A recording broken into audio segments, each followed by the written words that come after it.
Good evening. Welcome to another episode of What's Your Story? Tonight we are sitting down with one of my favorite people in town, Peter Broderick. Welcome to our show. Thanks so much, and thanks for the kind words. So you and I and Joan and Laura met 25 years ago. Yeah, it was right when I first started working here. And it's been such a pleasure to get to know you all and watch Laura grow up. And now she's on her way to a big wedding next year. Sure. So, but where did you start out? Where were you born? Where'd you go to school? Okay, I was born in Albany, New York. I went to school at Cornell, went in the military after that, was stationed in Kentucky, Alabama, Washington State, got out of the military. We moved to Ohio, then moved to Vermont, where we had a business that almost killed us, and then we moved here. Now, what was that business? That was a bed and breakfast that catered more towards corporate travel. So it was 365. It just never ended. Yeah. It was. I used to tell people the only people who would understand what we were going through were dairy farmers, because they never stopped working. Right, right. And so that was, how long did you have that? A little over 4 years. Okay. Yeah. And what town was that in? Brattleboro. Brattleboro. So that's always been sort of a dream to me. I just think that that's such a would be a wonderful opportunity to meet people. And Dreams can be nightmares too. But I was going to say, and then I met you, and because it's you think it's kind of just a fun, Right. but it really is. You have to be in it and labor of love, but then you're also it's like you said, non-stop. Non-stop. We thought we did our due diligence, and we were fortunate. We made money when we were there, and when we sold it, it allowed us to move here, which was great. But it took a toll on us. I mean, we went from a marriage where I traveled a whole lot and was never home, and then all of a sudden we were business partners in each other's faces 24/7, and then our daughter was born. So. So, and how did you get to Kennebunkport? So, as a child growing up, my family would vacation in Ogunquit. Okay. And then we took a little hiatus. My dad died when I was very, very young, and so I think the memories were a little painful for my mother. But then we started coming back, I think when I was about 7, and we always would go to Ogunquit. And when I was old enough to drive a car, I came up here. I said, "This is a really cool place." Yeah. And my mother was like, "What are you doing up there?" So, so we. It's always been, we've always loved Maine. Yeah. My wife never knew about Maine, and when we got married, I only had, I think, 3 or 4 nights for a honeymoon because I was still in the military, and we got married in New Jersey, where Joan's from, and decided, I said, "Where do you want to go?" And she said, "Well, you always say Maine is a cool place." So we actually honeymooned at Cape Arundel Inn. Oh, cool. So, Oh, nice. Do you go there on your anniversaries? No, it's changed. It's not the same place. So. Yeah, my wedding night was at the Kennebunkport Inn, and I would say the same. It's just Yeah, you have memories and you want to keep them that way. Exactly. Yeah. That's exactly right. So, so what do you do for fun? Which means work. Work, yeah. So I own a small recruiting firm. It used to have 7 employees. Now it's just down to me. Been doing it for 18 years. I think 18 years. It's been pretty challenging the last 3. Yeah. But I work placing senior level sales and marketing people with smaller companies. So I do have a couple clients that are large, but most of them are 100 million, 200 million and smaller. And work throughout the U.S. in a couple different industries. So, yeah. So as far as the job market, like, are you finding people that just don't have? You're just not finding people. You're just not finding people. Something changed with COVID, and you just can't find people to work. I mean, every day I have the same conversations with my clients. And these are, CEOs and presidents, and they're willing to spend the money, and they just can't get people. So it's a real challenge. Yeah. Do you think that'll come back? I think it has to come back. The question is when will it come back? Yeah.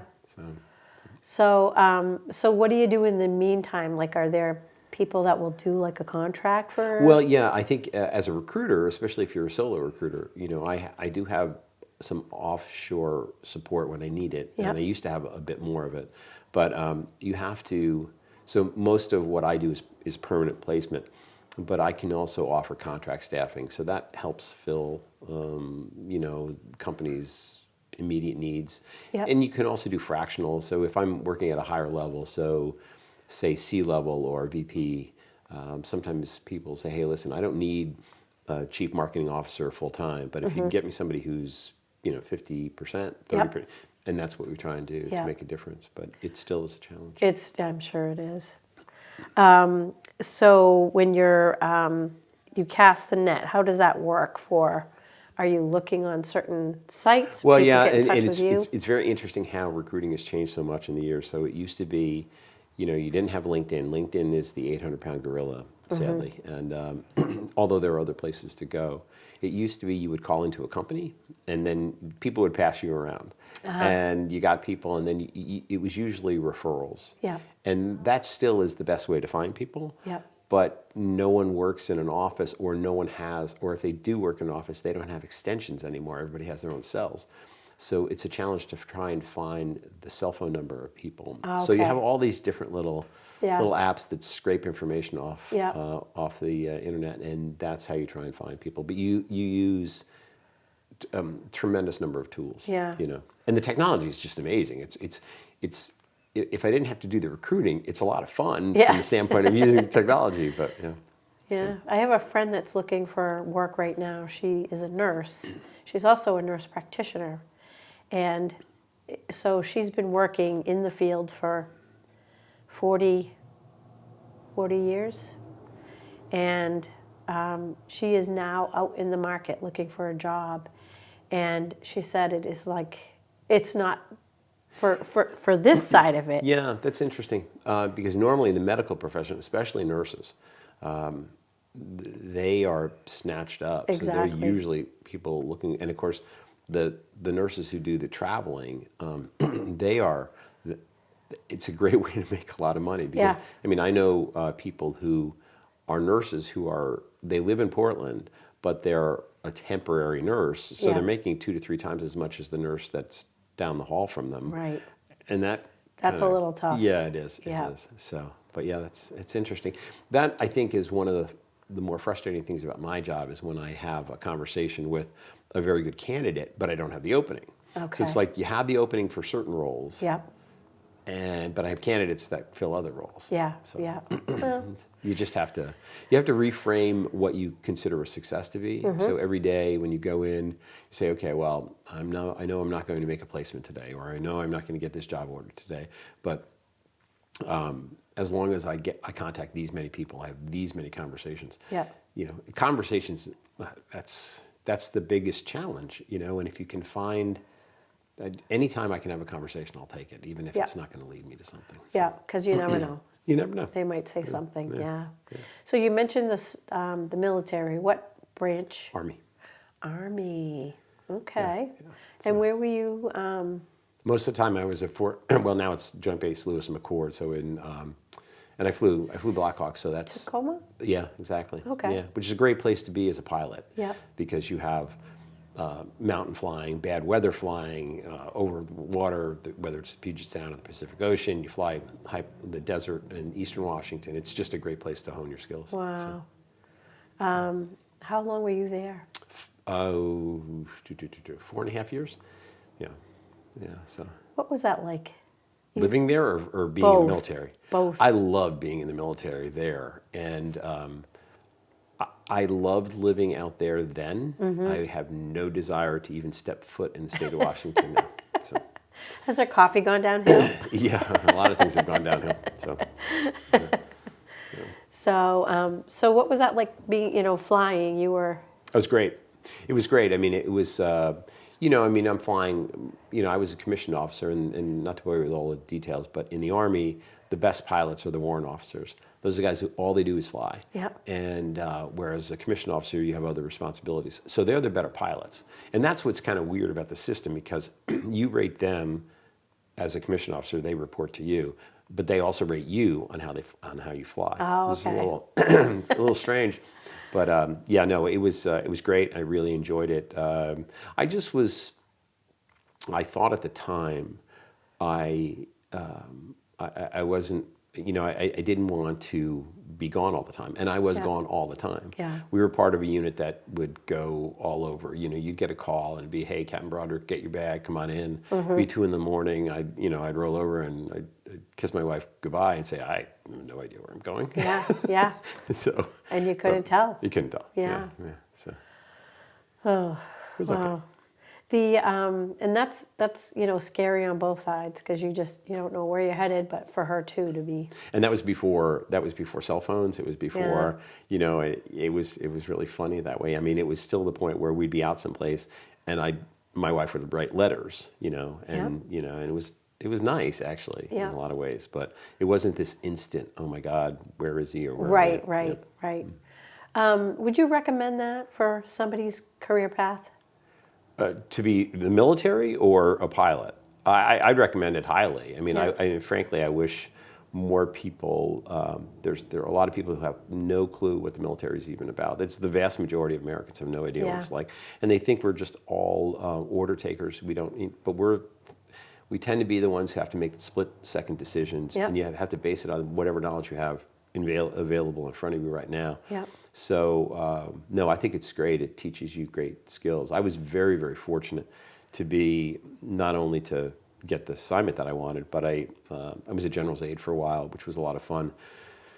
So, being around really, really smart people. Yep. I mean, my boss was enlisted, then went to West Point, and then got 2 degrees from Princeton in less than 2 years, 2 masters. It was like the guy was off the chart brilliant. So, how does that even happen? He doesn't sleep. Oh my gosh. So you raised your daughter here. We did. Yeah. She went to, where did she go to school?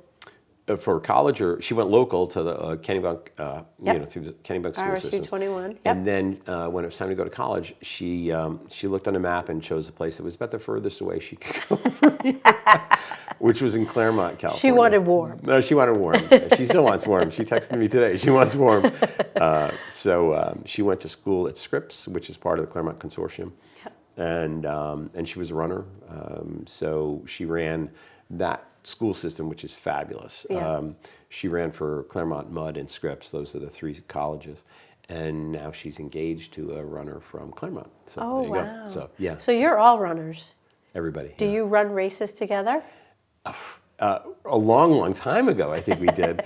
My running days are almost over now. I have a little too much bone on my right knee, and I don't want to have any artificial parts in me if I don't have to. Yeah. So it's more walking now. But yeah, we've always been active, and I think it's because my wife, she's the one who really. So when I was in the military, you had to run, and I hated it. And then when I got out off active duty, Joan would run all the time, and so I started running and just kept running and really enjoyed it. Yeah. And then from there I got into cycling, and then got into swimming, and then got into triathlons and all the other stuff. So, yeah. And speaking of cycling, you cycle for a special group. I do. So that's New England Parkinson's. I'm on the board of directors there.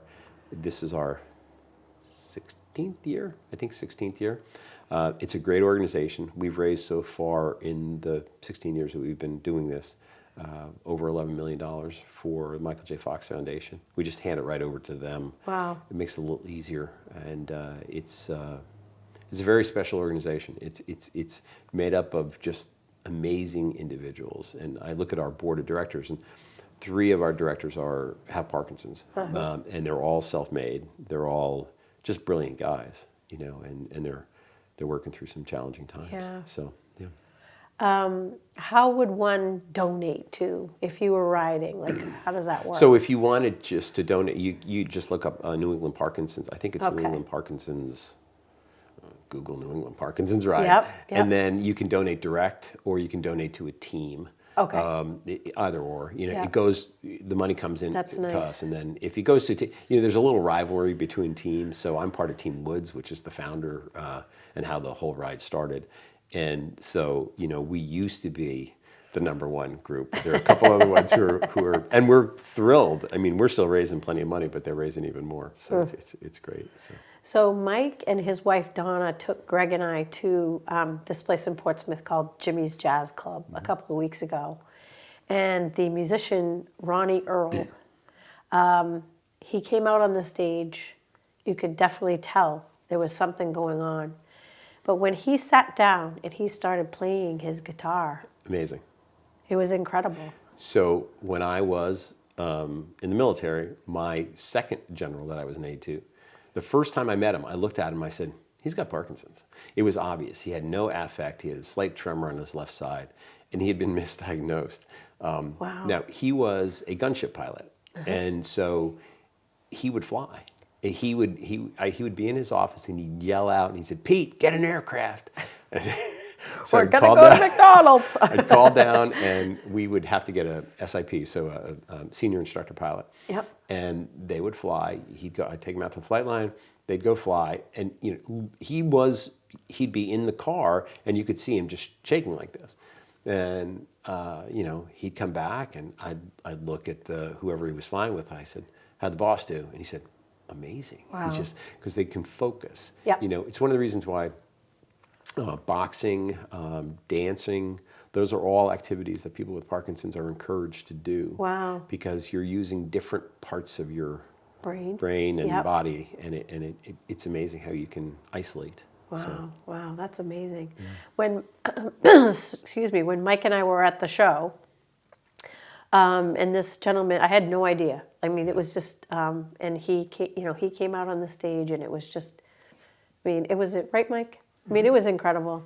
I thought it was. And my hat goes off to, these people, and you have to keep moving. So this year on our ride, so we always used to do, so our ride has 5 different distances. So you have the 100, the metric, which is 62 miles, the 50, the 30, and the 10.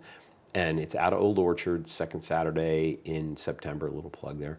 Always great weather. Lobster dinner the night before, it's always fun. Very nice. My friend who the ride got started with, because of him, he used to do the full century. And then a couple of years ago, he said, Pete, can we create a metric? I'm like, yeah, sure, Chris. So we did that. And this year, it was a hot day, and it was really, really challenging for him. He was pushing and pushing and pushing.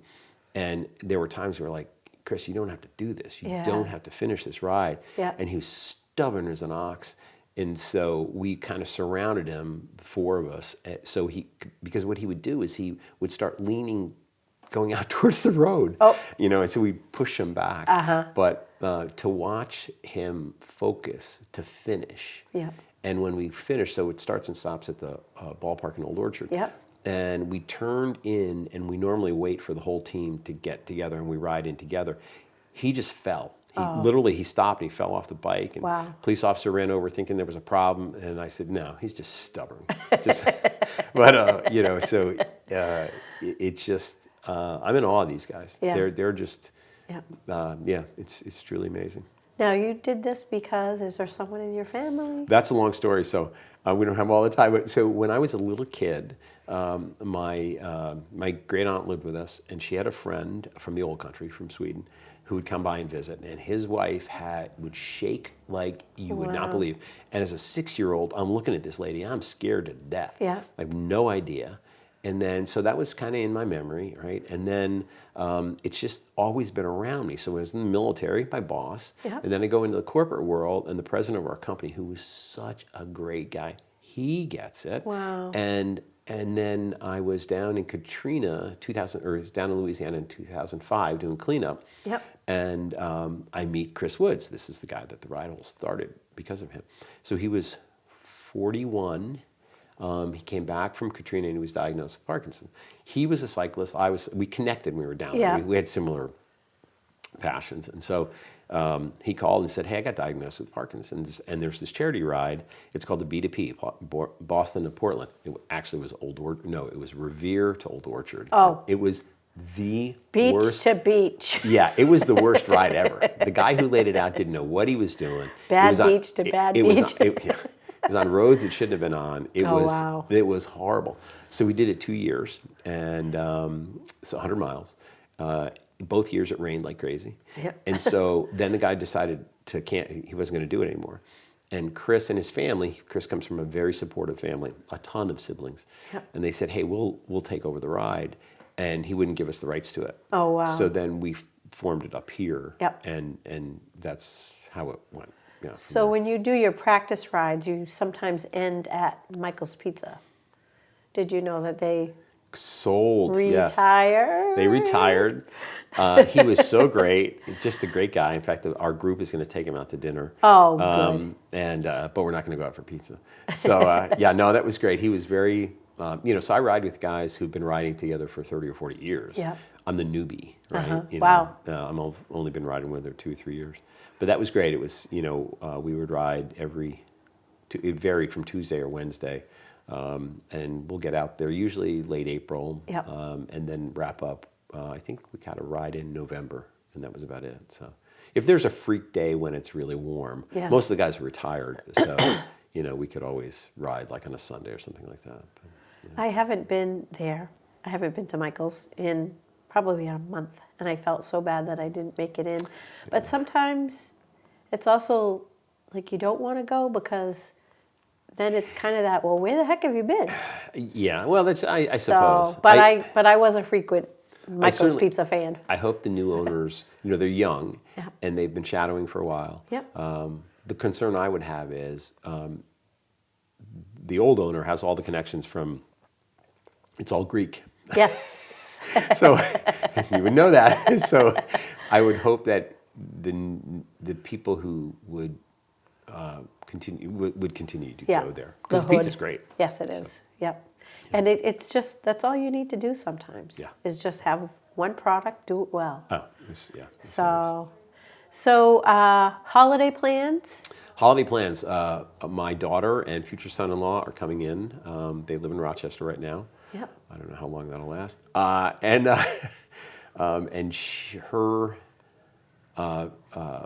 future husband, his brother who lives in Seattle, and sister who lives in New York, they have no place to go this Christmas because their mom and dad are in London. Yep. So they're all going to come to our house. Oh, wow. So we're hosting his family, minus minus the fun. parents. Oh, it should be great. And it'll be a good way for you to get to know them a little bit better before the wedding. We always used to do people who are from away and didn't have any place to go. Christmas Eve My parents used to do that. We had a Christmas Eve, for years and years and years, and we were getting a little tired. I loved it. Joan was getting tired of doing it, but 60 people in our house on Christmas Eve. Oh, my. It would just go on and on and on. So this will be, we can still do a little entertaining, but not a lot. So it should be fun. Yeah. So what do you and Joan like to do when you're not working? Well, we walk a lot because we don't run that much anymore.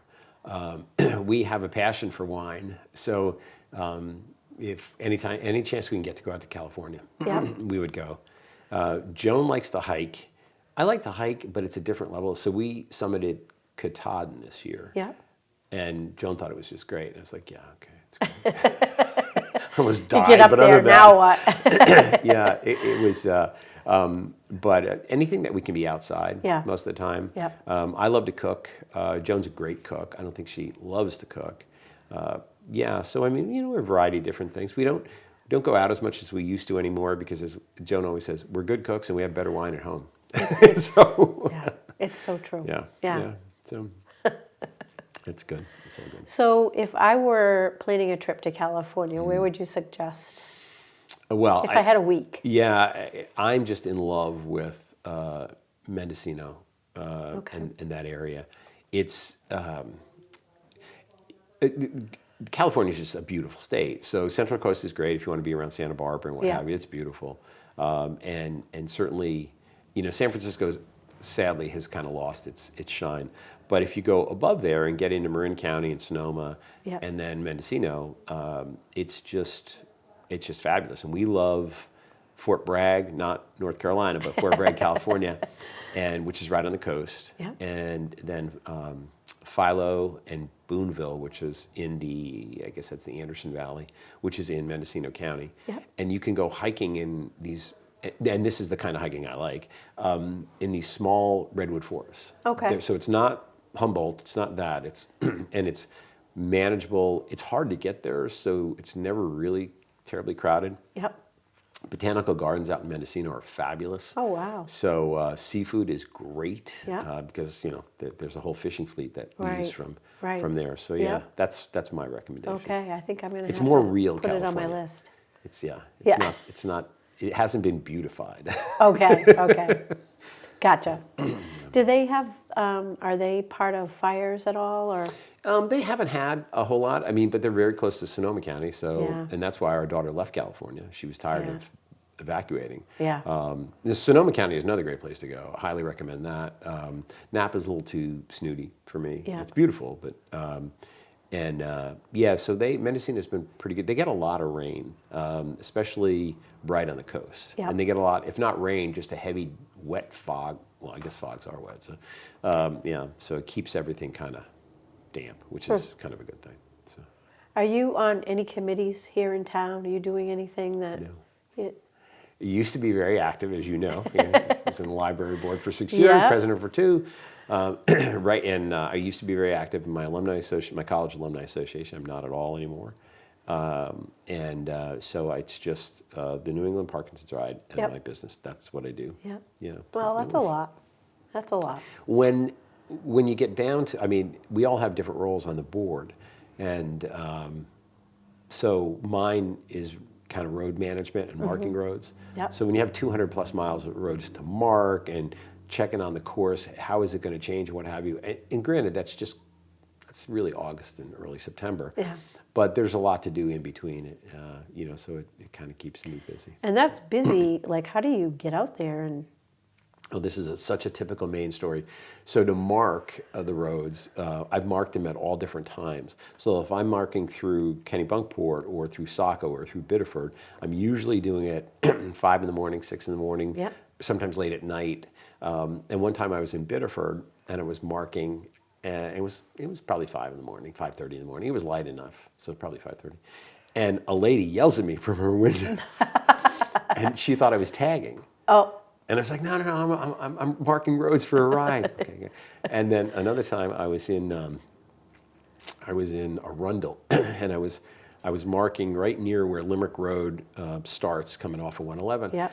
And I was doing it at 11 something, 12 at night. So I had my flashers on, and 2 cars stopped to see if I was okay. Oh. That's Maine. So. That's Maine. Anywhere else. That's really nice. Yeah, it was great, but it was like, just let me mark the roads. So. I know, and you don't think about people stopping anymore, but Yeah, but they do. it's nice that they do. Yeah. So as we wrap up our interview, we usually do like a one-word answer, Oh, okay. rapid fire round. My brain's not that good, but let's go. Favorite cocktail Perfect Manhattan, and why? because you don't. It's the mix of both dry and sweet vermouth, so it's not overly sweet. Okay. So. Okay. Favorite movie? Sound of Music. Oh. I know it's weird. Sound of Music would be No. my favorite, but Kelly's Heroes is my second favorite. So it's one is just a classic, and the other one's like, really, you like the movie with Clint Eastwood Well. and Telly Savalas? But, whatever, so. Do you know that it's playing at the Portsmouth Opera House? Which Sound one? of Music? Sound of Music? Yes. No, didn't know that. Check Okay. it out. It's Yeah. I think it's starting very soon. They're doing it through the holiday. Yeah. So, something to do. Yeah, sure. Place to bring your guests. It's a possible. Yeah. Do you have a favorite book or a favorite author? Oh golly, C.J. Box is probably my favorite author right now. But I'm trying to remember. I just read a book on Israel that was fabulous, and I couldn't. It's entitled Israel. And I can't remember the author, but it was so good. And it was a book that everyone should read. Oh, Yeah. okay. Yeah. So Do we have it? I don't know if you have it or not. All right. Well, you'll have to give me the name of it because we probably should get it. That would be a good thing. Coolest place you've ever been? That's so easy. If I could define the country, it's Slovenia. Okay. And the town, the question is whether it would be Ljubljana or it would be Lake Bled. And I think it would be Lake Bled. But then again, that whole country is just magical. Same size as Maine, same population, nicest people in the world, super clean, super safe. What brought you there? My wife's 100% Slovenian. Oh, I did not know that. Yes. I'm so glad we do these interviews. Wow, I did not know that. And they have great wine too. Is there someone still there? Is there family still there? I think there is. It's really interesting. We had a guide and driver for the time we were there, and he actually looked up, Joan gave him the family names, and by the time we landed in Boston, he had emailed and said, I think your family's from Logotech and all this kind of stuff. So Logotech's probably about 20 kilometers south, what would be that, southwest of Ljubljana. Small little town, coal mining town mostly. Wow. And when they came, they were all coal miners when they came over. So it sounds like you'd go back there. I would move there. Yes. So I'm not going to ask you what is your favorite restaurant, because I know that you like to cook at home. What is your favorite thing that you like to make? Oh, golly. See, probably, and it's a simple dish. It's just, and in fact, I'm bringing it to a Christmas dinner that we're having. It would just be a pesto salmon. So you get a half of a salmon, and then I make my own pesto at home and then just spread it over it. So if the salmon is not that great, it makes it great. And if it's great, then you go a little lighter on the pesto, and it's still really good. And it's super simple. So you slather it on and then bake it? Bake it or put it on a grill. Whatever. Okay. Yeah, that's probably. I'm really more of a breakfast person. But no one in my family likes breakfast other than me. So, because I would say that's. I could come up with a bunch of things. And then desserts are strawberry rhubarb pie is I love making, and I have to make one of those too. Somebody told me we're going someplace where I have to make one of those. So, You better get busy. That's easy. Where do you find rhubarb this time of year? In my freezer, because I grow a bunch of it. So you bring it in, you clean it, you chop it, it's ready to go. And it's actually easier to do it frozen than it is, I bet. Because it's too stocky and. No, we have enough pesto to last us like forever, because I had a lot of basil. Plus my sister is a farmer, and if I'm running low, I'll just ask her, and she'll deliver like a 32-gallon bag of basil. So marked basil. Basil. Yeah. my pesto is marked either Touchstone, the street that I live on, or Go Farm, which is my sister and brother-in-law's farm. So I know where did that basil come from. Who's got the better? Plus, I use my own garlic. So. Oh, okay. But, that sounds like a good recipe. Yeah, it's simple. I saw one too that had mustard, ground mustard, mixed with the pesto. Oh, that would be interesting. I could see using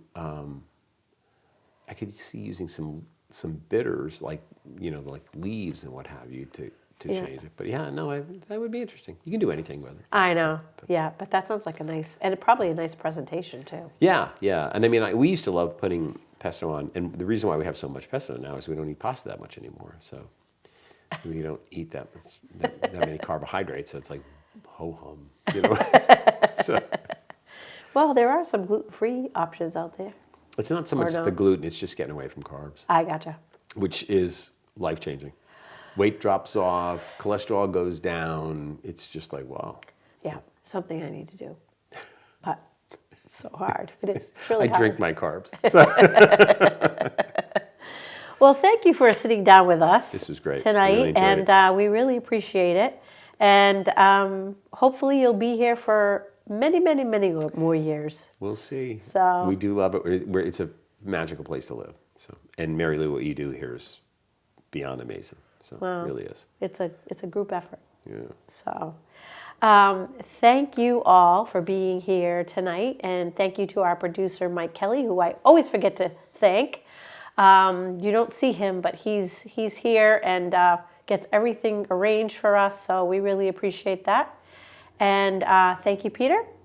And hopefully we will see you next time for another episode of What's Your Story?